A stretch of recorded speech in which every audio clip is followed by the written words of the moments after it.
Oh, what's going on, everybody? Welcome to episode 840 of FloWrestling Radio Live. I'm your host, Christian Piles, joined today by a little different cast of characters. We got David Bray, we've got Shane Sparks, and of course, Ben Funky Askren is here. We're ready to talk wrestling, and Shane almost got into the show before the show started, and he's maybe been incarcerated, I don't know, but he's going to ask Ben a question. We said, hold up, Shane, save it for the show. That's why we're here. We're not even live yet. But now we are. Now we're here. What's up, Shane? Guys, it's great to see you, Bray. Awesome to see you. My first question is, I can only assume that with JD making a comment that a Yanni loss from 5 years ago knocked him off a perch, is he on suspension? I'm asking 14-day suspension. I mean, yeah. I felt bad for JD yesterday because we've all been there. I've been there where sometimes you defend something, you argue something, and you know deep down, like, okay, I'm in a corner right now and I'm in trouble. Yeah. But hopefully we'll see JD back in a couple of weeks, but a suspension that was warranted. Yeah, so here's my question, guys. Think about what he did. Prisoner of the moment, perhaps, but I don't think I am. I mean, there's certain times I'm a fence sitter on a lot of things, but every now and then I'll go all in on something. I am all in. I feel like you're Shane all in Sparks. That's how we do it. I'm going to tell you who I'm all in on, guys. I'm sure you know where I'm going with this, Ben, and I want you already know, Shane. Opinion. We already know. Is Bo Nickal? Will he go down? I think Bo Nickal, when it's all said and done, I'm going to give you what I think about Bo Nickal. You know what Bo Nickal is? Tell me if I'm crazy. He's John Jones with discipline. Fair? That's an interesting thing. I never made that comparison before, so that's an interesting comparison. Yeah, I would say the one thing about Jones was he started in the UFC at either age 20 or 21, right? He kind of got a jump start on a lot of wrestlers because he went the JUCO route, and then he was going to go D1, and then he went straight to mixed martial arts and obviously had a ton of success. Bo Nickal obviously stuck in wrestling, had the wrestling success, and now he's been out of college for, 3 or 4 years? Yeah. He's probably like 25, 26. 26. So a little older, but nevertheless, I think, I was really, obviously I think he's going to do extremely well. But I guess I don't want to say perplexed. I'm interested in how much the wrestling community is excited about him, because when I went to my Instagram feed last night, it was like all of the kids that are on the AWA thing are talking about him, and it's like, he's not a Wisconsin guy. He did a camp for us one time, but it was a little like, it was like a 2-hour session, nothing too big. But all the AWA kids are posting about him. So it seems like the wrestling community is really, really hyped, and they're really behind him. And yeah, I think he's going to do really well. And the middleweight division right now does not really have any wrestlers who are of high caliber. So I think he can probably move up the ranks relatively quickly.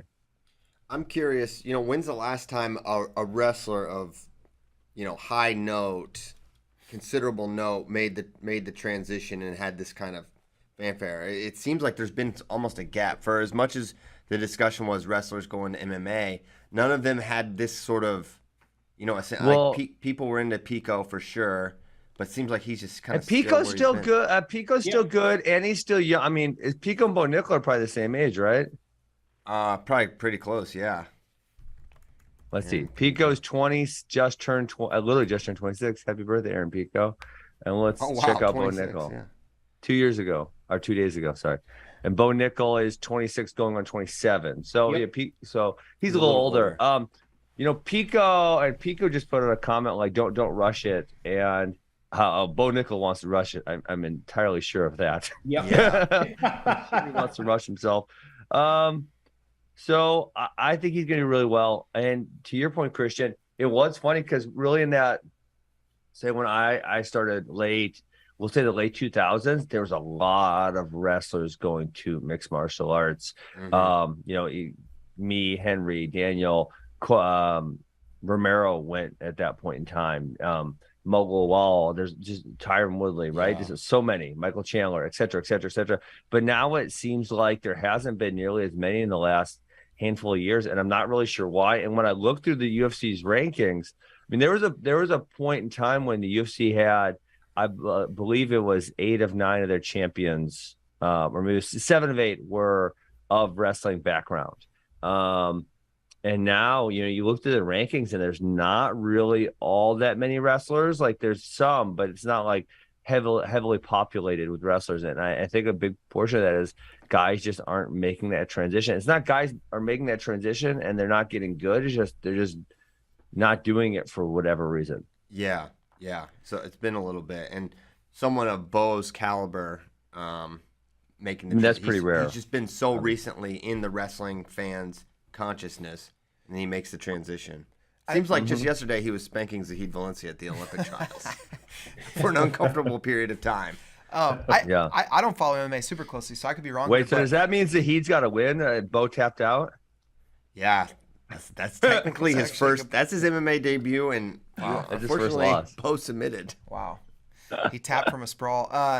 I don't watch a ton of MMA, so correct me if I'm wrong, Ben, but like it seems like another difference about this part of Bo Nickal's career, the beginning of his career, is that most guys, those early fights, they're not on a very big stage, but Bo's have been because of the Dana White Contender Series. So like, we haven't had not only a big time wrestler make a splash, but also those early fights, like you usually don't see them. You just kind of hear about it, or if you do see them, it's really janky looking. Yeah. Well, so there was that, but no, I think I'll push back a little bit. So obviously in my era, yes, whether it was me or Cormier or Cejudo, all same thing, small team. But more recently, like Bellator signed a lot of them dudes up when they were 0-0. Pico, Joey Davis, Tyrell Fortune, I believe, right? And so they kind of put them out there right away because I think they realize, hey, really good wrestlers very generally translate to very good mixed martial artists. I think maybe Ed Ruth also. Yes. And, Ed Ruth's one where I'm like, wow, like I thought Ed Ruth was going to be probably some high level MMA champion, and he did not turn out to be all that great, unfortunately.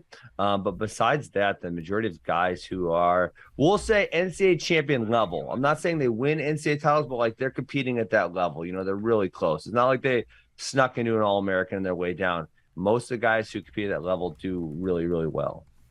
Yes. I mean, the other guy right now besides Bo that I just love, I'm a big fan of, is Storley, Logan Storley in Bellator. I mean, he's pretty good. I think he's fighting for a title next, correct? His only losses to the champion. He's been doing amateur fights. I think he's got a belt, right? I mean, he's the champ right now, I believe. Yeah, and is he? No, I thought he lost, or did he just beat him? And so this is part of the problem too. Is a lot of no, he does not have the belt. He lost to the Amasov guy. Oh yeah, you're right. Didn't they make this for the interim title because Amasov is Ukrainian and they say he's not defending his title right now. So yeah, he's 14-1. He's the actual champ, and I think Sterling might be the interim. But honestly, a lot of Bellator went heavy in on the wrestlers, and Bellator kind of fell off a cliff where you're like, when are they even doing shows? They've been really slow. And so I think that's a portion of it too, is Bellator was scooping up all these wrestlers, and now Bellator kind of fell off, and they were on DAZN, and then they were on Paramount, and they just kind of been all over the place where it's kind of hard to follow Bellator in the last, say, 3 to 5 years. Is Lance Palmer fighting anymore? Lance Palmer, PFL. He is not. He won his first 2 seasons of PFL. Actually, who's in the finals of PFL this year? No. You guys don't know? Bubba Batman Jenkins. Bubba Jenkins. Yep. He's Batman? Yeah. That's his nickname. He kind of, for a while, he kind of like did not, he didn't do all that well, and now the last couple seasons, he started turning it up a little bit, done a lot better. Yeah. He's in the finals of the PFL. I believe that's in September. We're in September. I think it's November. Hey, we kind of just jumped in and did not mention what we're actually talking about, which is we're talking about fighting. Bo Nickal was on the finale of Dana White Contender Series and killed his guy in under a minute. He punched him in his face. He mounted him. He fell off into a triangle armbar and submitted his guy. It was like really, really smooth looking. And the guy was 7-1. You guys know I said this though. I said there's not going to be competitive bouts for him until he gets kind of a little of the way up. He's going to cruise till like for a while, probably. Yeah. Till he gets that Swedish dude. Well, I'm very curious. I'm very curious if Dana's going to go, right? Because this is they never did this in the beginning. But they have been doing it recently, like a Sean O'Malley, where they gave him a whole bunch of fights that were like, he's gonna beat this dude up pretty easy, you know. Yeah. And then they jumped him, and he failed against Cheeto, and they bumped him back down, and now they jumped him up again. Yeah. If they'll do if they'll give him, say, somewhere between 3 and 5 fights where he just smashes dudes, and they make a highlight reel out of him, and then they can pump him up, and then bump him up, or if they, I mean, honestly, because there is some interest, let's just bump him up right away. Let's see how he does. Yeah. You don't see a lot of the high level guys getting, like, high rank guys ever getting like the paint can type of, or the young, like, who is that high level is gonna take a fight against Bo Nickal? Well, the UFC kind of forced the issue. I mean, that's right. That's a big part of what people complain about the UFC is like, they may let you turn down one fight, but dude, you start turning down fights that they will ice your ass. Like, they will put you on the bench and say, see you later. And if you're the type of guy, and you've seen this, if you're the type of guy who says, all right, whatever, sign me up, they will really reward that behavior, you know? Like I believe like Kevin Holland, he just took that fight against Chimaev. They'll probably give him someone super easy next time. Yeah. You know what I'm saying? Like, they'll probably say, hey, Kevin, who do you want to beat up? Stuff like that. Do you ever turn down a fight? No, never. I mean, that was when I got in, I wanted to fight Till, and they said Lawler. And I mean, this is part of the reason they love me so fast is because I'm like, okay, let me fight him. And then after that, I was like, let me fight him. And, you know, and George was the one saying, no, I don't want to fight him, blah, blah, blah. And then, you know, finally they essentially forced him, right? And then unfortunately it didn't turn out well for me. But then, yeah, so I was super easy to deal with. But a lot of these athletes aren't, but they don't let you, if you are that tough to deal with, they don't let you do it. They'll shit can you pretty quick. Yeah. So how much could Bo just cruise? Could he just cruise into the top 10 very easily? Just like so sometimes it's funny because obviously styles make fights, right? Styles make fights, and there's some guys. Hold on, let me go back. I was just on the rankings. You know, say like a Gastelum is someone who I could see being a tough fight. He's at number 11 right now, but he has been near the top. Yeah. But then there's some other guys like a Cannonier who doesn't have great wrestling, who's number 2, and it's like, I don't know. I could see Bo taking him down and submitting him. You know? Yeah. So styles make fights like that. I'm guessing they'll give him a few easy ones. He'll roll them up. I was kind of trying to look and see how many active middleweights there were right now. I don't know, but I think they'll probably give him a few easy ones. He'll roll them up, and then they'll bump him somewhere between like a 10 and a 15, somewhere in there, you know. And then from there, they could start moving him. Realistically, by the end of 2023, could he be fighting for a title? End of 2023. I would say if he stays healthy. Yeah, I think if he stays healthy, then if he stays healthy. I mean, that's a big one, right? Is how healthy can they stay? Because right, if you get hurt and you're out, then it really derails everything. Yeah. So he's very durable as a wrestler. You know, he never really been hurt, ever missed time. Dude, he's just. Thing about Bo is he's a freak athlete. Like, he can do some crazy stuff, and he's gonna be good. He's clearly gonna be good from like every position, right? I mean, I can't really assess someone's boxing skills, but the most impressive time I've ever seen Bo Nickal, I think I probably told this story. Watching him play dodgeball in the the old Ohio State wrestling room. Tom Ryan and I are sitting in our Penn State's wrestling. I think it was the weekend of that epic duel, maybe a few years ago. No, that was in State College. Yeah, you're right. You're right, Ben. So what was so good? He had a cannon or what? The way that he has a cannon, and the way that he looked like his elusiveness. And Tom Ryan looks at me and he goes, "What a effing freak!" Right? And I'm like, "Yeah." I mean, it was like both of us were like in awe watching him play volleyball. Like, what the hell? Wait, volleyball? I thought it was a dodgeball. I mean, not volleyball, dodgeball. Yeah. I mean, and then I think that was the night he went out, and the dual meet I'm thinking about, he pinned Colin Moore. Oh, he cradled him and pinned him. Yeah, in the first period. And I'll tell you this, and again, it's a little bit of a love fest, but We know. his Who would you ability rather to- have? Hold on, I got a tough question. Yeah. Who would you rather have be your son-in-law, Bo Nickal or Ryan Deacon? Oh my gosh. Wow. Great Oh, question. that's like asking me to tell you what kid I love the most, Wow. right? You love him for different reasons. Let's settle that You one. love him too. for different reasons. Let's settle that one. Shane, just close your eyes. Imagine you're walking your daughter down the aisle. Who's standing Yeah, there? You look up. Who's there? Who's there? There can only be one. Close your eyes, Shane. Oh, that's a man. God, that's such a hard one. It's not coming to me. Okay. It's not coming to me. But I got to Yeah. say this about Bo Nickal. I'm fascinated I'm just fascinated by these kind of things. His ability to just rise on the big stage. And yeah, he had the loss to Miles Martin as a freshman. But this guy, he's just always, the bigger the moment, the better he is. Like, I can't think of anybody else that just steps up when there's a ton of pressure, everything's on the line, and he just goes out there and just so calm and just executes. It's crazy to me.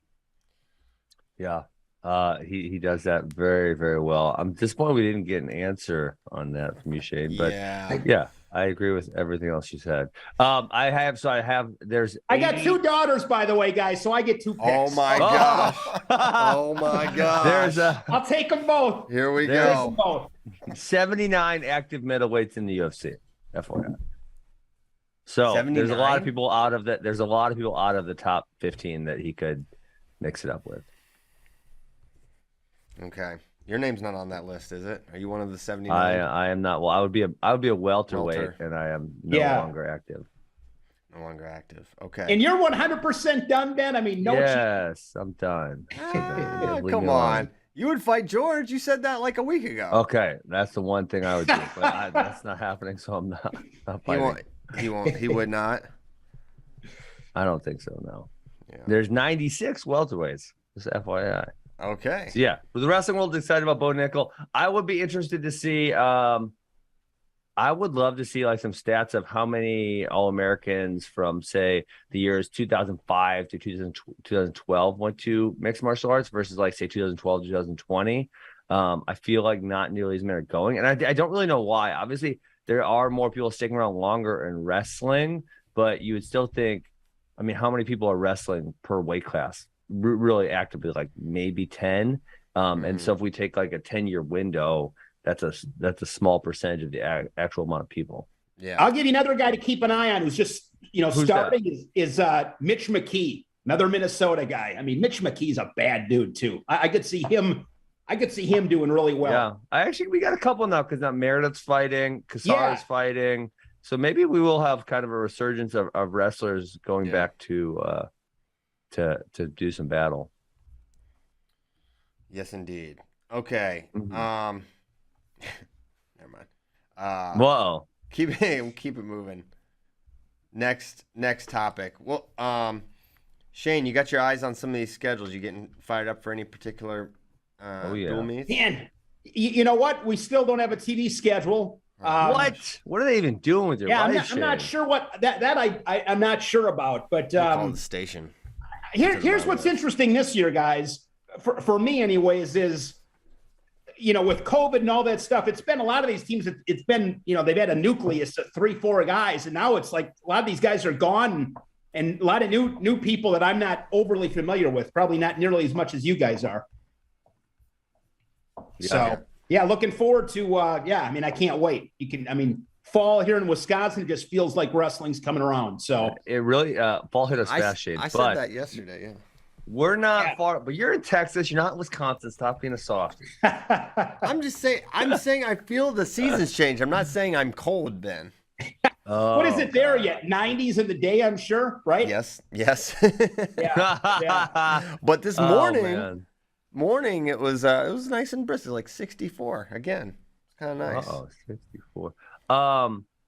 Yeah, I mean, we're October 10, I think, is the first day of actual college season, correct? Yeah. Yep. So we're not really all that far away from the start of college season, and the start of college competition is generally November 1.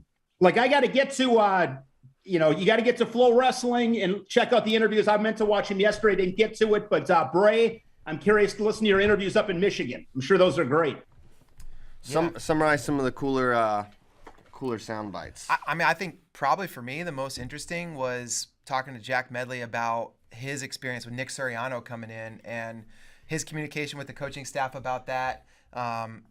Medley he's a guy that he said, Michigan's my team. I was not even going to entertain the idea of going into the portal, but he said it was hard. He said the communication with the coaches was good, but it was also, a challenging thing. And so it was just cool to hear a guy that has given so much to that program and that works so hard be vulnerable about that, because I can't imagine, right? That'd be a tough thing when your team's trying to do something special and this guy that's coming in, what he's done.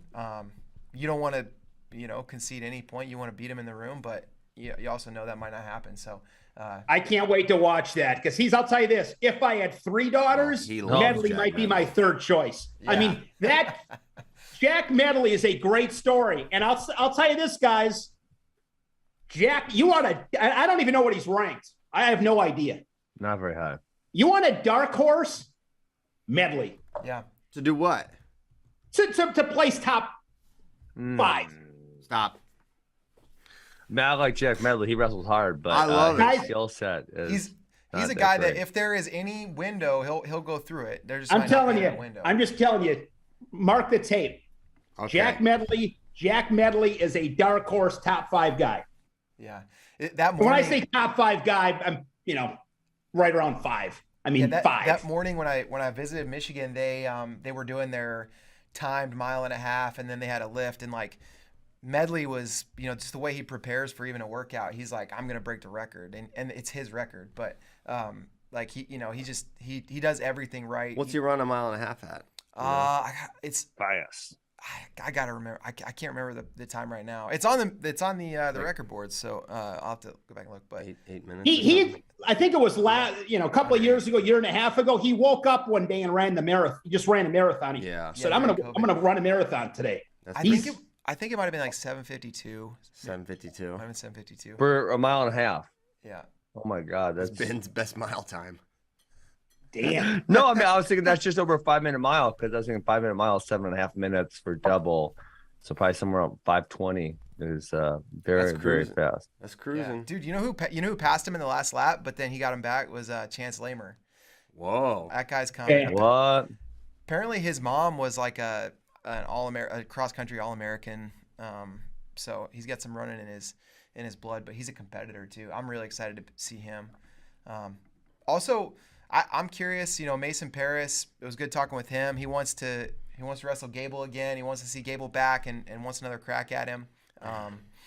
That could be a really a tall order, but yeah, those are a couple really fun ones. And then Bourmet always has good things to say too. So check those out. He's great. Yeah, he's the best. That's such a big part of their success, and like the Medley thing is a primary example of something that happens routine. They have deep rooms, and the team feels a real connection with each other, and they're really invested in it. And that's why you don't have the Jack Medleys, transferring out. They really enjoy the program. Hey, what interview I've been excited about though is Casey Swiderski. Yeah. That was not me. That was JD. Ooh. But JD did that. I listened to it this morning. It was good. It made me even more confident. I don't know if Shane's allowed to talk about Big 12 wrestlers, but Iowa State's Casey Swiderski is someone you can't cheer for him. I understand. You may have to root against him, but he's going to be pretty freaking good for the Cyclones. Sounds like he's going to be pretty good. And the Iowa State match, that'll be in Iowa City this year. Yes. You asked Christian which ones I'm excited about. That dual meet to me is always that. I've been to it twice in my life. And both times I was at the match when Gomez threw DeSanto. Iowa State duel. If you're a wrestling fan, that's a bucket list. That is a fun time. Yeah. Does Iowa State have a chance keeping it close this year or no? Okay, well let's Iowa's down a little bit. Let's get into it. 25's a toss up. Just kidding. 25 bonus. 33. Let me pull up Iowa State's lineup real quick. Yeah, I'm gonna do that too. Well, they're gonna have Ramazov, and then Ramazov's 25. Yep, and so he's gonna roll up. They have Tarakina listed. This is WrestleStat, and they're pretty good. Tarakina as the 25 and Ramazan at 33. So Ramazan might win because they starting who's Iowa State or who's Iowa going to start there? Well, we don't know. Yeah, My I don't assumption know. I would assume Teskey. Teskey probably. Teskey or Shriver, yeah. It's Teskey or Shriver. That's a toss up, but I actually lean Iowa there as good as Ramazan is. I think I probably lean Iowa. 41. I think you lean Swiderski or Woods. You lean Iowa, but Where's Swiderski from? Michigan. Dundee, Michigan. 57's tough because with Wait, what about 40? Oh, you skipped 49. Oh yeah, That's Murin. They're not going to have that match. So Pinheiro Johnson maybe at 49. Yeah. Also, that interview with JD was great because I'm sure Ben remembers Pinheiro Johnson's gas tank having maybe some issues. Pinheiro went straight to it. He had some leaks in the tank. He brought it up in the interview, like on his own. He's just like right off the bat. He's like, "Yeah, I know my cardio is something I got to work on, and it's not where it needs to be." So, I wonder if Brent Metcalf could help him address this issue. He might have an idea. He might have some idea. But yeah, that'll be, that'll be a good test to see where he's at with Murin. But you got to take Murin. Dude, this could get ugly. This is one of those where you could see. Yeah, I just looked at this lineup. Yeah, it's gonna be a tough.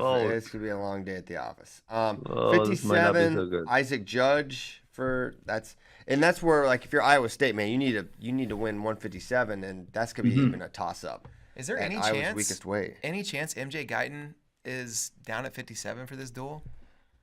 Maybe so. Is there anyone that Iowa? Wait, did Shitman roll at Iowa? No, he's like gray shirting or gray shirt. Okay, I was gonna say because they could maybe pull him out for a match. No, he won't be. Can he pull gray shirts in for a match? No, because they're not students. Is there anyone else they could pull in for a match at that weight class? I don't know. Let's Probably see. not. I mean, Bretley Reyna. They have a number of guys that are kind of seems like real similar. So I've heard Caleb Rachi's name kicked around. Bretley Reyna. I wonder if they would think about Aiden Riggins.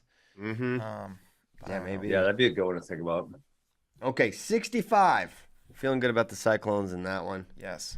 Although that's gonna be a fun match. The Iowa fans are gonna get. I think Carr gets him pretty easy. Come on, of course, but Iowa fans. I thought you were gonna debate that. No, my gosh, no. Okay, all right. Not a good matchup for Kennedy. Yes. Divine at 74. That's against Brands. That's winnable. Give me Manny Rojas match. I'd rather see that. I'd like to see where he's at. Yeah, they can use Manny. Yeah, if Manny's better, they can use him free of charge. Yes. 84 Marcus Coleman. Iowa State will be favored in that one. Younger Bastida, they could win that one. Of course, Jacob Warner would be probably the favorite, but he beat him last time. Yep. And he spiked the headgear higher than anyone's ever spiked headgear. Right? Sometimes you got to spike your headgear. Yeah. Excuse me. Headgear spike. That guy's relatively new to headgear.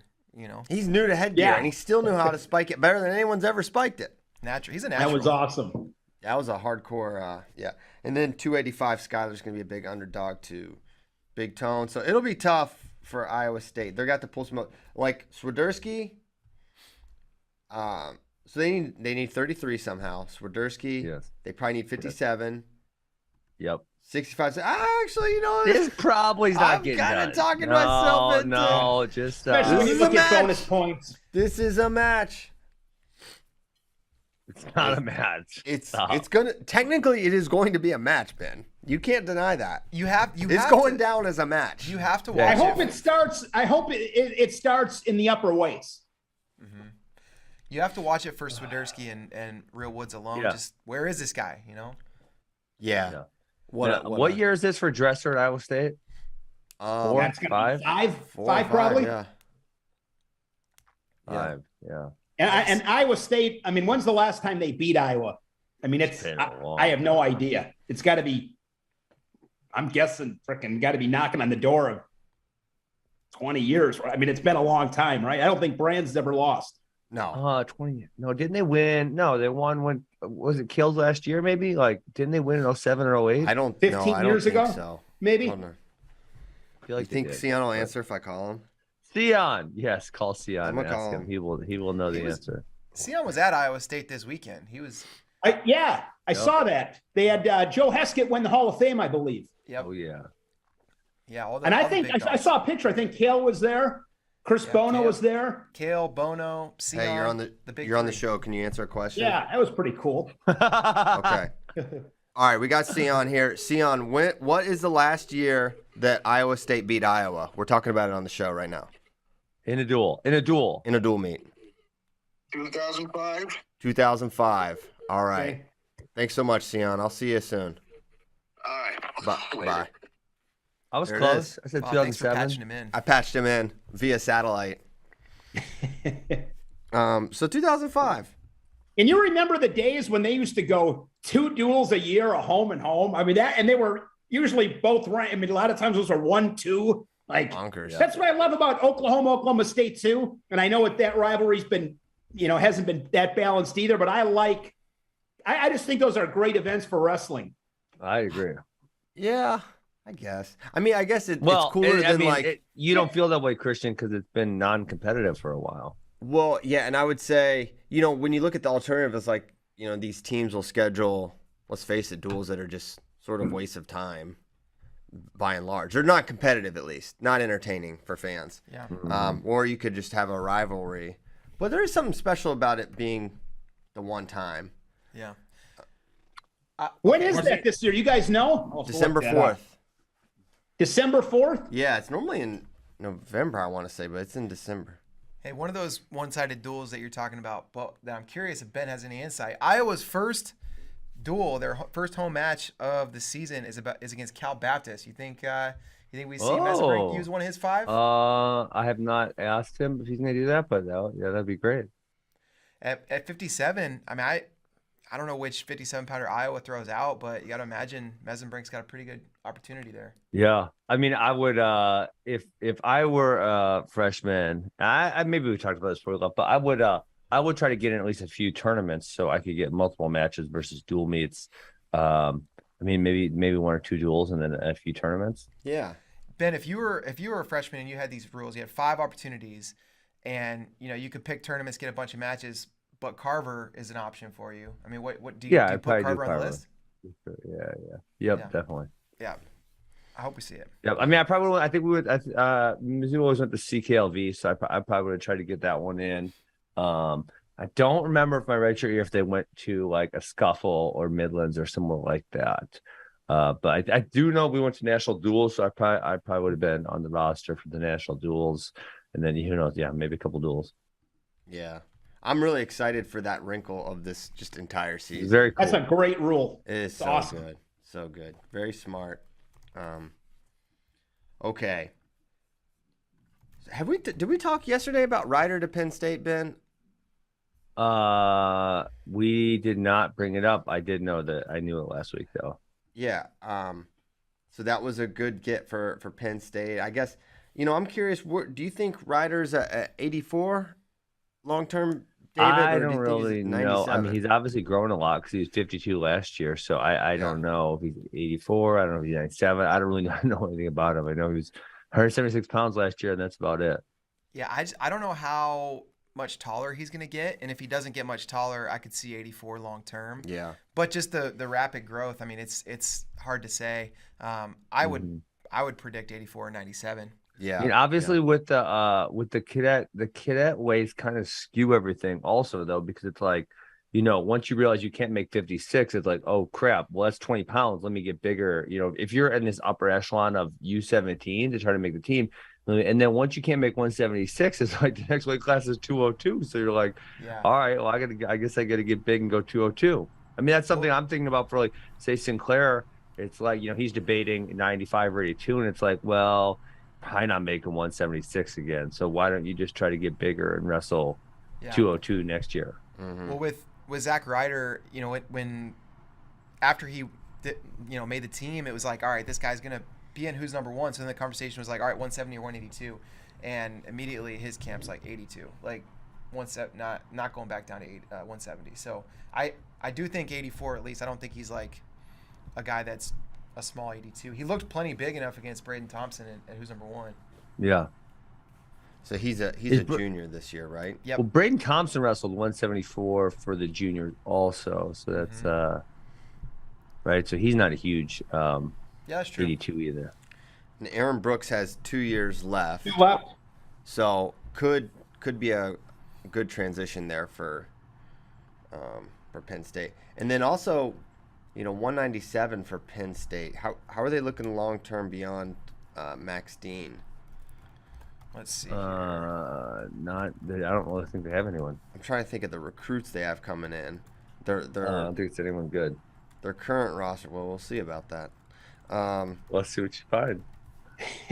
The one I just found, they still have. Yeah, their current roster has Michael Beard on it, so maybe should. Yeah, they should probably update that. You know what? But who's gonna want to know information about the Penn State wrestling team?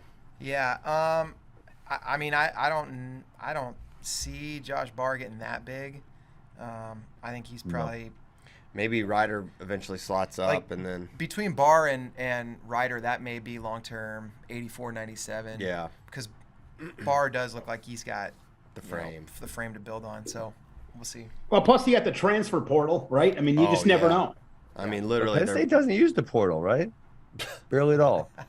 I know Max Dean, but who else? You were not kidding. No, who besides Max Dean? Um, Berge does not count. He was at Penn State. hold on. That was work release. Andrew Long. Is Berge coaching? Is he coaching? Andrew Long.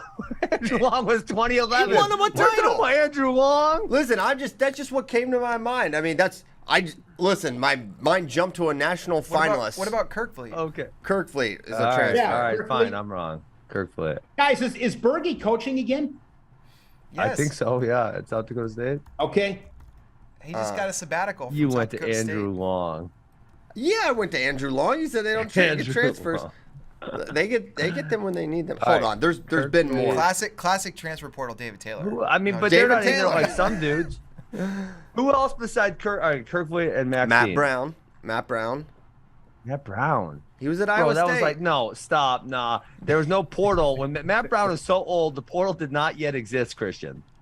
That's how old Matt Brown is. Matt Brown was wrestling in college when I was coaching at Mizzou. Jimmy That's Lawson. how old Matt Brown is. Jimmy Lawson. Jimmy Lawson? I'm What? pretty sure he transferred in. Where'd he go? He transferred from the football team, I think. Hold on. Yeah, I I'm- don't think so, Christian. Hold on. I'm gonna look it up. I'm pretty sure he was somewhere else. So they're not nearly okay. So I think I am correct. They're not nearly as active in the transfer portal as certain other teams are. Who was their? Yes, he Coon- transferred. Lawson transferred from Monmouth. From where? Monmouth. He's a He was transfer. a football player. Carson Coon? Stop. Carson Drew Stop. Hildebrand. There's one. Literally, Drew I Hildebrand. just am That's a good one. continuing. That's a Hey good Ben, There you I go. haven't stopped giving names of impact transfers. No, by the way, you since gave you bad suggested names. it. You gave Matt Brown was. Yeah, You you got said- 3 guys out of it. I mean, you still got 3 guys. That was 2007, bro. No, but guys, you had 3 guys from You're last right. year. Hildebrand, Kirkwood, and Dean. Okay. Yeah, fine. so I mean, I that's am wrong. substantial. You're I mean, way that's wrong. Hold on. Wipe I have that not look off stopped- your face, it's- Piles. it is- I'll come down to Austin. I don't know what you're talking And by about. the way, this is not a Penn State specific. Like so No. many teams are doing this. For This is- sure. Oh yeah, Christian, for sure. For you sure, said but they- Andrew Long and Matt Brown. That is not this decade. Listen, they were national finalists, national champions. I was getting to it. I was starting at the beginning and I working was my getting way to to it. present It's a time. chronological history of It's a transfers. Oh God. Now, I'm my sure I point missed is just some of that that. Penn State, the fact that they might not have a guy at 197 that stands out right now, like I wouldn't worry about it. They'll Yeah. figure it out.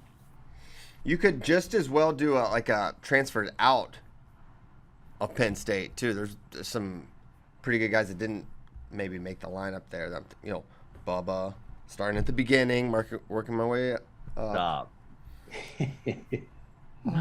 Anyway, there's others, I'm sure, but that's a pretty substantial list in my opinion.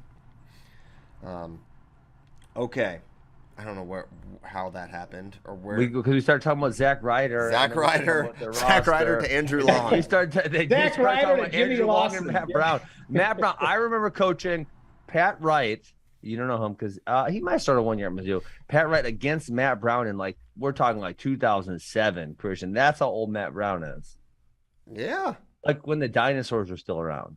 that is true.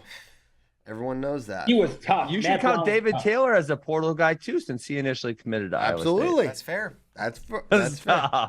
Stop. I feel like there's others. I just haven't remembered. I forgot. I did forget about Hildebrandt. Corey Keener. These guys are terrible. Don't bring them up. Corey Keener is not terrible. He's not terrible. He's not terrible. Okay. I'm sorry, Double Hodge. This is unrelatable, Ben. This is unrelatable, Ben. How many points did he score in NCAAs? Well, not many. That doesn't mean he wasn't transferred and that he wasn't good at Central Michigan. Okay, he was all right. Ben thinks that everybody that didn't win a national title is horrible. No, if we're talking Penn State, if we're talking about on the Penn State scale of things, we're not talking about some of the terrible college where they're pumped to get 3 NCAA qualifiers. We're talking about Penn State here. And most normal people like us aren't good enough to wrestle Division I on any No, team. but we're talking about Penn State. To be a contributor at Penn State, you need to score some All-American points. Yeah, you got to be a freak to wrestle at Penn State. I thought Jordan Conaway might have been one, but no, he wasn't. He had committed to Liberty. He was supposed to go to Liberty, and then their program dropped. But so he never actually went. He had a gas tank too, man. Yeah, he did. He was fun. He's still in the mix at He had some big wins for them. He's like a big. He's kind of, you know what he is. He's like him and Jack Medley would be in the same. Remind me of each other. Well, Conway's a little better, but definitely significantly. I mean, he's a multiple All-American. Gilman talks about him a ton. Yeah, like current day like training partner. Yep. Okay. You know one of the things I was thinking about with Kale that will be he's a very underrated characteristic, and we probably don't talk about enough for him is his interpersonal skills, his ability to get everyone to get along and to have everyone stay like around the nucleus. It's pretty rare. I mean, I think like even back to Gables, Iowa, you had dudes leaving to coach everywhere.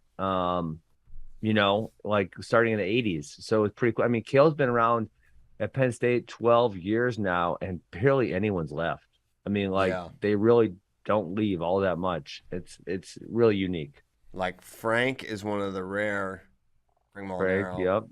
And Ed left obviously to fight. There was no fighting at Penn State at the time. Now they got the MMA gym built. Man, no one might ever leave. Yeah, I mean they like it there for sure. He's done a great job assembling and keeping the nucleus together, and starting really with his coaching staff. Exactly. Yep. That's harder to do than people discredit how hard that is when people start achieving high levels, keeping everyone's egos in check, and keep making everyone feel like they're a contributor and part of the team. Yeah, I think that's probably one of the biggest aspects is that you keep a Casey and a Cody around when they have substantial responsibility and roles within the thing. Mm-hmm. So yeah, we figured it out, guys. Why Penn State's good.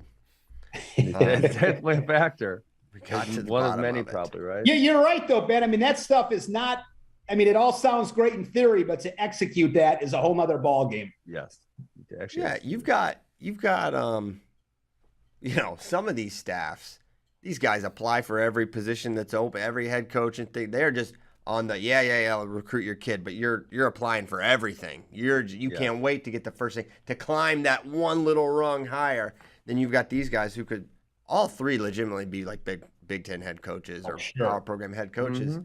They're like, no, let's just be like the greatest dynasty ever. And they're maybe not there yet. They're not approaching. They're approaching Gable. Haven't surpassed it, but. Yeah, 100%. Yeah, they just don't care who gets the credit there. I mean, that's a big. Yeah. The egos don't come into play there. At least I don't know how good the mics are, but David Bray's stomach has been growling for about the last minute straight. I have not heard it growl. I'll tell you guys, when I did that audiobook last week, that mic was I couldn't imagine something being so. It would like my ankle cracked a little bit. It would pick that up and like, oh, I gotta start that sentence over. Or like I kind of got sore because I would like try to hold myself so still I didn't move at all while I was talking because I was so worried about picking something up and me having to start again. It was really strange how good the mic was. It was freaky. When does the audiobook come out, Ben? I got to assume. I think when the other book comes out, October 25. So we got to move back a week because production was slow. So it was October 18, but October 25 now. I did not know that you were doing this, and then all of a sudden I saw it on. I saw it Boom. someplace. There you go on Facebook probably or Instagram. I might have to get that. I had my I made my son watch your Mental Monday from this past week. I said you got to listen to this. All right, Shane. So what was your last Mental Monday about? Stay not peer drinking, pressure, smoking, and peer pressure, that type of stuff. Shane said hip pressure. So, yeah. Hip pressure. Hey Shane. So I said I would love for other wrestlers to come out with books. I love reading, and there hasn't been any real wrestlers coming out with books lately. Who's number one? Now take a deep breath. Take a deep breath. Think about what they're saying. Number one, whose autobiography would you like to read? Damn, that is a great question. I'd have to think about that one for a while. Okay. So, Christian, you answer. Kale. Oh, it's a good answer. Okay. Because there's so much. It's like if he just. What about Jordan or John Smith? I feel like I know. I feel like I know much more about Jordan than I do about Kale. I probably do. I mean, I almost certainly do. Jordan's sort of an open book. Kale is not. Yeah. Like I want to know. Man, there's so much. I think about the questions I would ask Kale. It's like, all right, just if he wrote him, just basically told his life story and like what he was thinking during different times. Like, what was he thinking? That'd be interesting. What was he thinking leading up to the Olympic When you think trials? about it, like, there's not really a lot of wrestlers who've actually written biographies. I mean, I kind of listed them last time. Henry, Robles, Rulon, like who else? I mean, Gable sort of has biographical stuff out there. Yeah, he's got a couple. There's stuff about Gable, but nothing like it's not like written or by. What's the book? No. I don't think that's right, Ben. I think he does have some. All right, I'm gonna Google it. There's a couple. Guys, there was a book that came out. It's the last book that I ever read, and it's probably 12 years ago already. It was a wrestling book, and I wish I don't know if I'm assuming the stuff was true, but it talked. Kale was in there. I'm not from his account necessarily, but somebody else's. You know what book I'm talking about? Wrestling book, 12 years ago. 12 years. I don't. But so Christian. So there's two things. A Season on the Mat. I've read that. That's about Gable. And then there's A Wrestling Life, and I believe but it's a bunch of short stories. It's not like a biography. It's not a like. It is I mean, there's two of those, by the way. There's A Wrestling Life and A Wrestling Life 2. It's a bunch of short stories. This book I'm thinking about had accounts of Cale Sanderson wrestling Lee Fullhart to make the Olympic team. Like somebody help me out on the chat here. There was that Silent Gladiators. That's what it was. That one? That's what it was. Yes. Okay. I mean, I couldn't put that book down. I mean, I don't read. Good one. And that book was.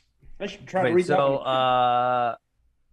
I don't remember. Was Wrestling Stories was just it was a segment of a bunch of individual stories. It wasn't a biography, correct? It wasn't. So like it's not I guess it depends on how you define a biography, because a biography is always going to be select events from someone's life. But a biography in my opinion is like, let's start at the beginning, talk about formation, and then Season on the Mat is really a Dan Gable biography with a 97 season as the backdrop. Yeah, in a lot of ways. And A Wrestling Life too. Like it starts, it tells stories of like his childhood getting into wrestling, like his sister's tragedy, college, Olympics, like I mean, there's elements of biography. It feels like a biography. He wrote that with Kyle Klingman. Yeah. Here's something, guys, and I have no idea, but you know John Broughton, Ben. You guys know John, right? We know John. John, I wonder. I've always thought like, and I mean, John's always seems to be recording stuff. I would love it if years down the road, when Kale is done and retired, if they had like a last dance Penn State wrestling. Like, there you go. I think that would be absolutely nuts. Mm-hmm. It'd be amazing. I was thinking about the Last Dance related to the Penn State dynasty, and like it, when they had to kind of blow it up at the end, that the interesting difference between that Bulls dynasty and like this Penn State dynasty is one. I mean, the players for the Bulls, like they're going to age out. They're going to retire, and or you're not going to be able to afford them anymore. Whereas like the thing that is happening at Penn State or any college dynasty is like as long as you can recruit well, as long as you can replace those players and keep your coaching staff intact, which Cale has had no problem doing. It's like, man, how will that ever end? Like the Bulls, it's like those guys are gonna retire at some point. But with this, like, how does it ever end? I don't know. Yeah. And then who down the road? I mean, who's the guy that's got to replace Cale and keep that standard? Like, David. Good luck with that. It's not going to happen. I mean, it's like what everyone thought was going to happen with Iowa, and it didn't happen. Yeah, I wonder if David. I mean, I remember when David was like, man, one of my dreams is to be a college wrestling coach. That's what he wants to do now. He's got the club, and he's also, he's still well in the middle of his prime or some portion of his prime. Yeah. But I know that was something.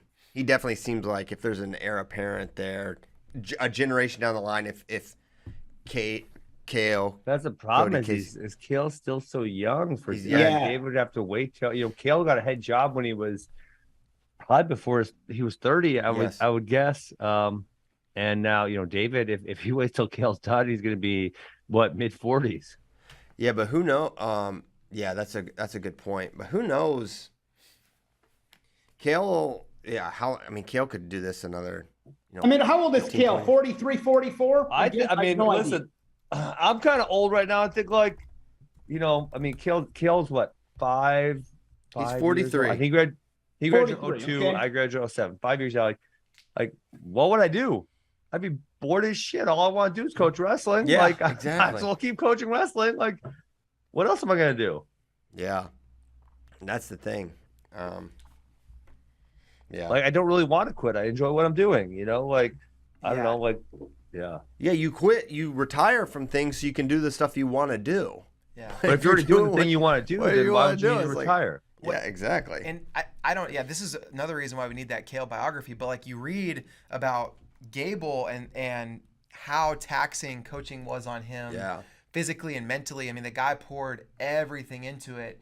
I mean, gave his body to it as a coach, and like he's having joints replaced, and he coached portions of his final season like from a hospital bed. He's calling in to like schedule to run practice and all this stuff. You don't get the impression that wrestling is hard on Cale's body. I mean, he just seems like Gable retired when he was, what was 49. 47? 49, I thought. Young, okay, not 50 years old. Gable seemed so old at the time, and he actually wasn't. No, his body was old. And that's but he was another one that got the head job so early. He got the head job with 25 or something like that. Young. Had he not coached that way, had he not poured his body into it, I don't know that those teams are that good. He knew how to, use that part of him to motivate athletes and to get the most out of them. And that was a really important part of how he coached. But you get the impression that Cale's longevity is much more sustainable because of how he coaches, and that everyone says he's still awesome in the room, but you don't hear about him like running the stadiums and doing that kind of stuff. Yeah. Yes. Sounds terrible. Okay. Keeping it moving. That's the biography I want. A couple other good books. By Mike Chapman. Gotch, an American Hero, great book. Pin or Submit, baby. And then the other one was The New Breed, Living Iowa Wrestling. I read that one. That was by Lou Bannock. That was a long time ago. That one get you fired up. I'm telling you guys, I love wrestling, and I wish there was more wrestling books I could read. And there's not. I'm looking at my shelf over there. I besides the one I'm listing off, I Googled and I found a few more, but there's not a good choice. There's not. What's the most interesting part of your book, Ben? Well, obviously, I think wrestling people enjoy. I spend 3 or 4 chapters talking about wrestling in my college career and high school career, and I think people are going to enjoy me digging into that. Give us a tease. What's one thing in that book that most people don't know? Well, one thing that I feel like I talk for a living, so I feel like most people know most things. But I think just like putting it in a sequential order, how things affected me, or how things built on other things, and dealing with my struggles.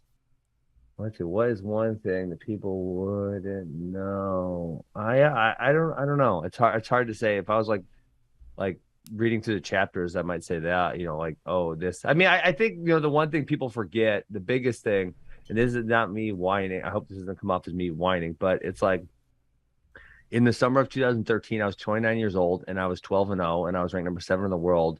And I almost said the F word. And freaking Dana refused to sign me.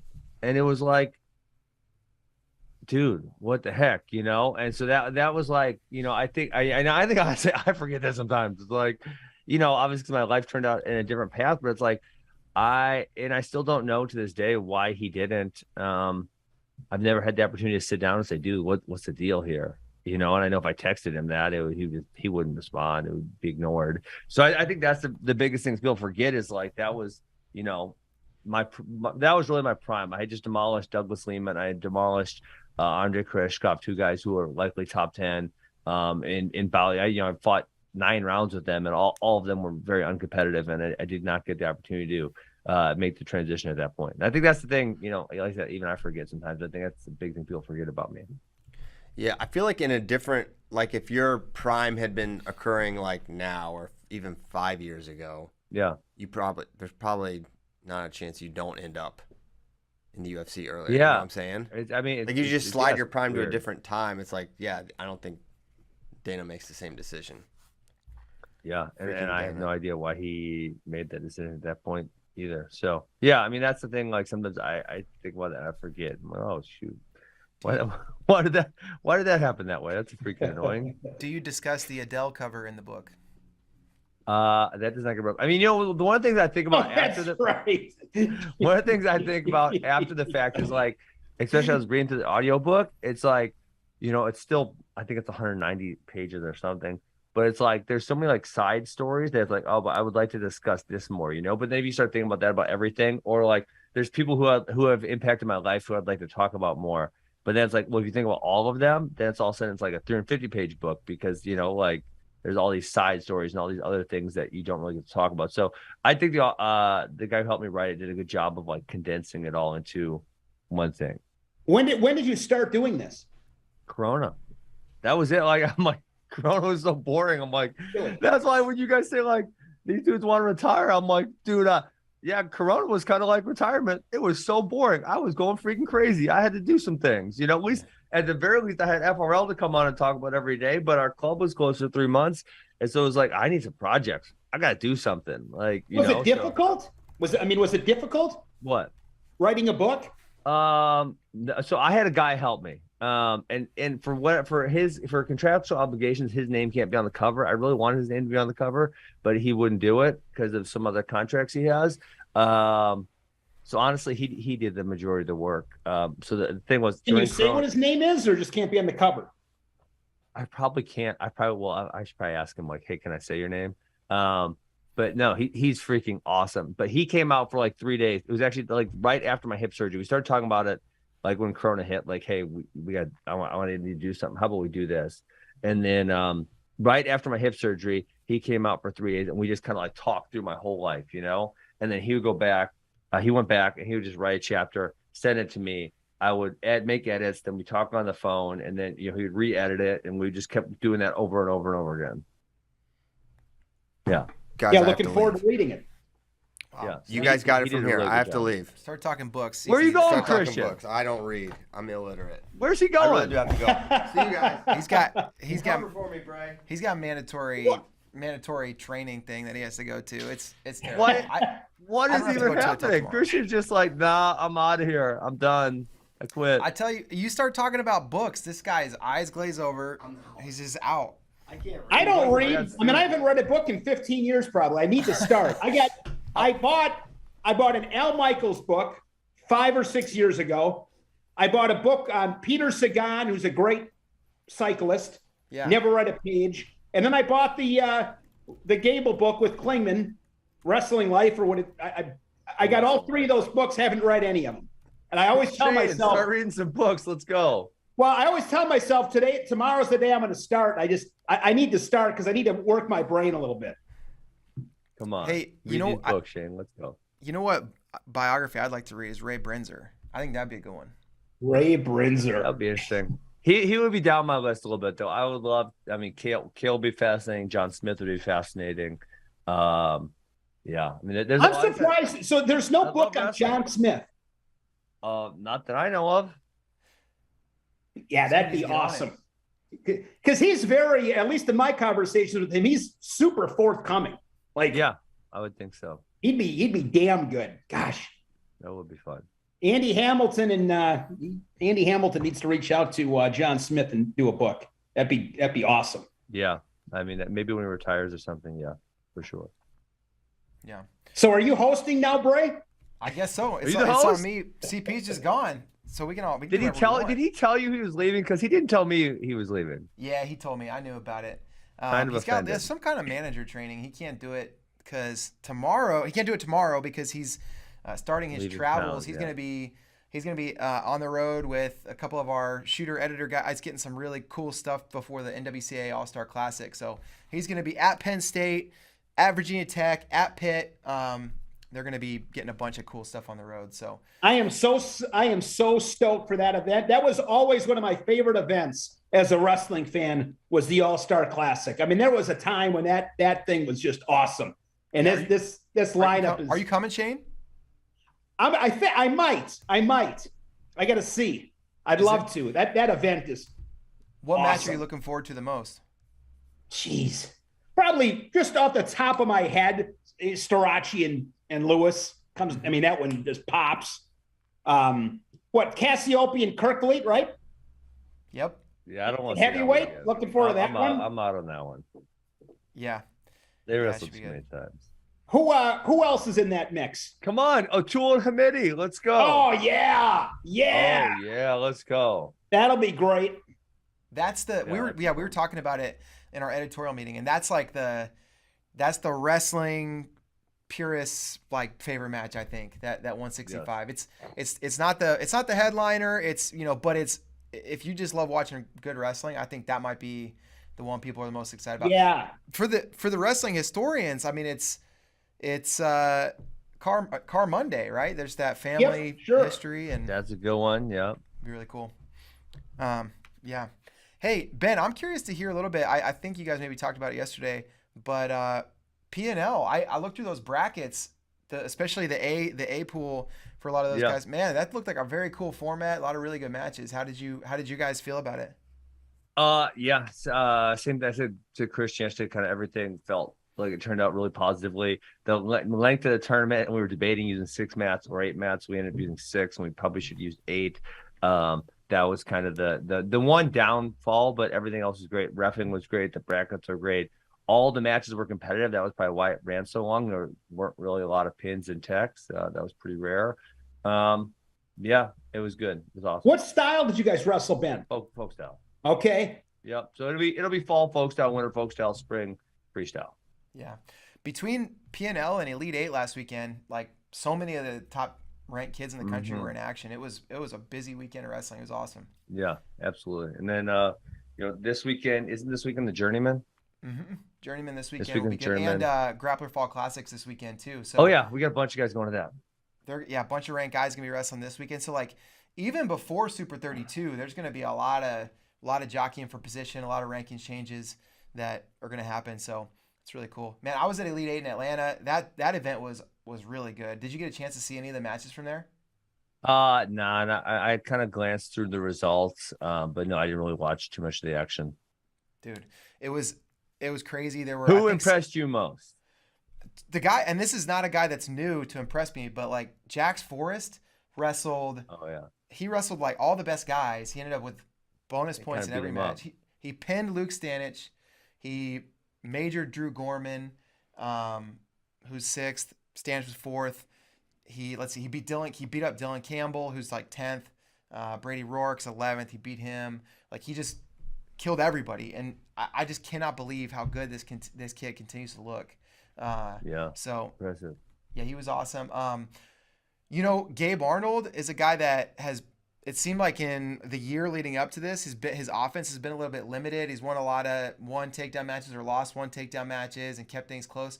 He really opened things up for the most part. Really? Out there. I know there was one match I saw that Man, how do I see just Gabe Arnold's results? I know there was one match where I saw he won 3-2 against a guy who I did not think was super impressive. Yeah, Kingsley Menifee, that one. That match. I don't think. I mean, I So, know. I Gabe feel like Arnold- Mirsolas and Sinclair both beat him up pretty bad. Yeah, Gabe beat him by 13 points the night before, and then he had an injury like halfway through the second day, and so I don't honestly think he probably would have wrestled You're that saying match. Gabe Arnold had an injury. Gabe Arnold had an injury, yeah, but so Gabe Arnold beat that same kid the night before like 13 points, 13 point. Oh, okay, yeah, that was the one where I saw it. I'm like, wait, what's going on here? Yep. And I mean, he weighed in at 82 and was wrestling up at 95 for that one too, which I think at that size, like a lot of those guys do that, and it's not a huge issue. But yeah, it was that Friday night or Saturday night no, match that wasn't the match. That was not the match. The match I saw was Orlando Cruz. He beat 3-2, and that was a kid. Orlando Cruz. I know he's kind of getting on the radar, but one of our other guys who, the other guy was coming on, but he kind of got hammered by Mirasola, and he went D. His name's Evan Danikowski, and he went D3. He beat Orlando Cruz in the Central Regional, pretty convincingly. Yeah. So that was the one I saw where I'm like, oh wow, that was a close one. Yeah, I mean, Orlando Cruz he didn't have a great Fargo, but he's a Crown Point, Indiana kid. But like at Elite 8, he beat Harvey Ludington, who's like a top 10 kid, New Jersey State champ. Beat Nate Taylor, who's a good, like, tough national preps kid. Beat Rocco Delegata. So Orlando Cruz is pretty locked in. Hey, you kind of got me digging in here. I'm kind of gonna blow up your narrative a little bit, Ray. He also beat CJ Walrath 3-1, and Sinclair majored him pretty easy, 14-6. All right, maybe it was he also beat AJ Heeg 3-2. Yep. All right. But I guess I'm thinking about that Menifee match was mainly the one maybe that I was watching, but yeah. So actually, let's see, 1, 2, 3. There's a few dudes he beat up, but I don't really know them all that well. So he won 4 matches within either 3-2 or 3-1. Yeah. Okay. All right. So yeah, still close. I didn't even know that. You made me dig in. This is your fault. I think. How did you guys do? Well, we weren't at that tournament. So no, I'm talking about it in Chicago. P&L was good. We only had one guy win, who was Ethan Riddle, and he beat the number 7, number 10 kids in the country. So that was like an individual format? It was a scramble format. Unfortunately, a bunch of our best guys were on recruiting trips, and then we had a couple little dings. So Mulvaney and Sinclair got dinged up a little bit, and they didn't compete. Mirasolas and Millard were on recruiting trips. Where'd they go? Where were they at? Mirasolas were at Cornell, and Millard was at Oregon State.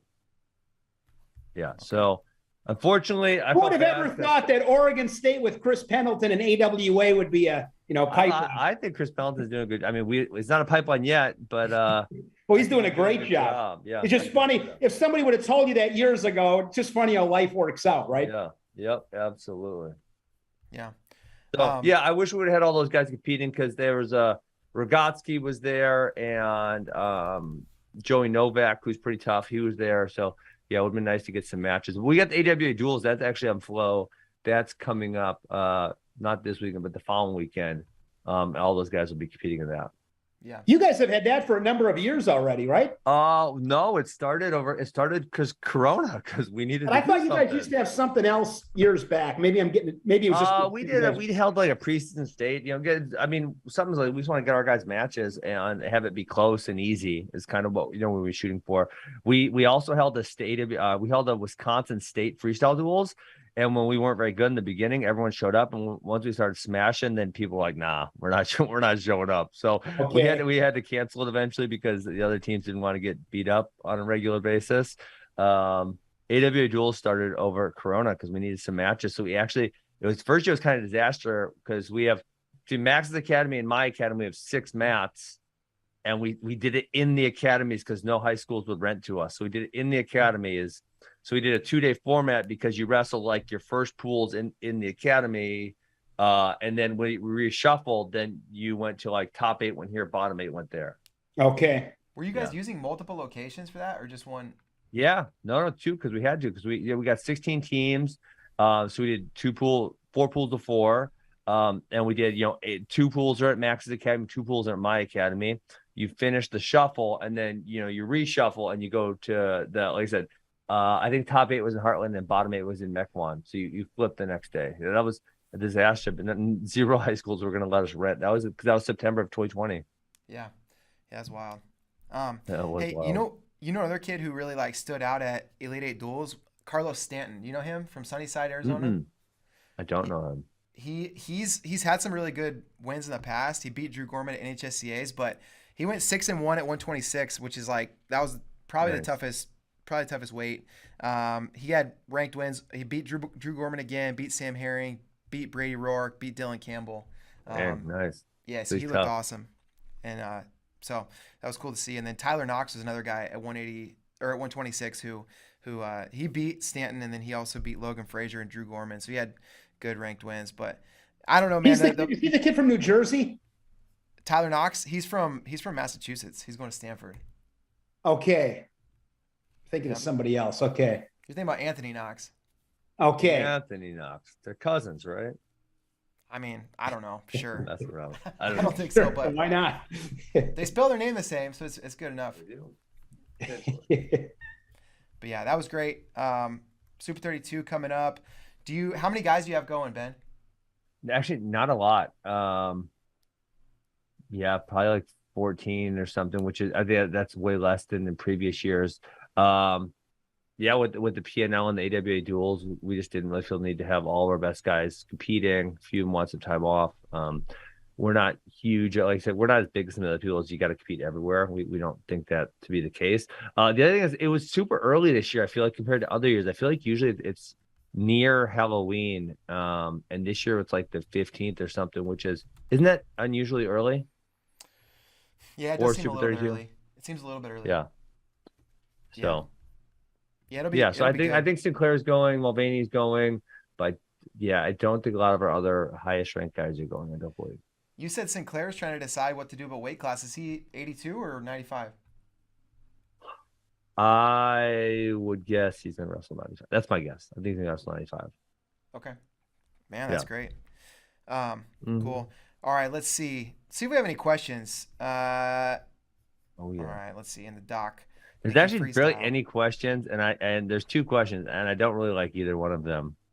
Why not? So the first question is if David Taylor wanted to bulk up and go 97 and beat Sadulayev, would he be the greatest of all time? I mean, what's wrong with that question?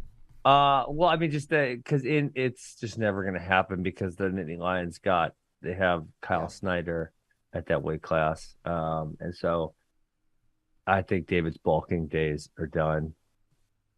But Yeah. sure, if he were to do it, yes, he would probably be the GOAT. Do you think he could? Just like style for style? I think it's gonna be really tough because he's gonna be significantly smaller, likely. Um, yeah, it's gonna be tough. Maybe. Um, Let's do an all-star match. Flo, put it on. Flo, put up $100,000 to each man. Let's go. That would be awesome. I would definitely love to see that. I don't know how he breaks Sadulayev's position, but if there's somebody that Yes, can do that- it, DT. Be David.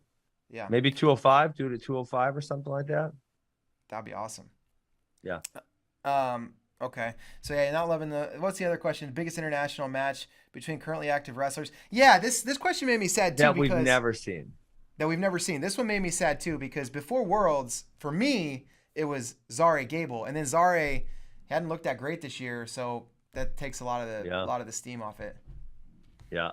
Dake Sidikoff. Yeah, I would love Yeah, to Dake see that. Sidikoff. This is an easy one. Probably that. Let's see. Yeah, probably that one. Yeah, that match would be very well watched. I think we make that happen. Maybe we go Dake Sidikoff. We go, Sadulayev DT. Spend all our money. Why not? Dake Sidikoff would be money. Yeah. For sure. I wouldn't all even right. know who I'd have at number 2 on that list. That'd be all. Yeah, I was trying to actually think through it. There's actually not a lot of other matches that have never happened that I would really like to see again. Unless we start mixing weight classes and stuff. Yeah, who could we? How about like Rashidov and Yanni? Well, I was really impressed with the new Russian at 66 kilograms. Yeah, they're gonna have a stud there every time. Yeah. Yeah, maybe that one, maybe him versus the Russian. I want to see Amuzad against a bunch of the 65s that he hasn't wrestled yet. That guy's so Yes. young, and I said 66. Oops. That kid's gonna be around for a long time. I get the feeling.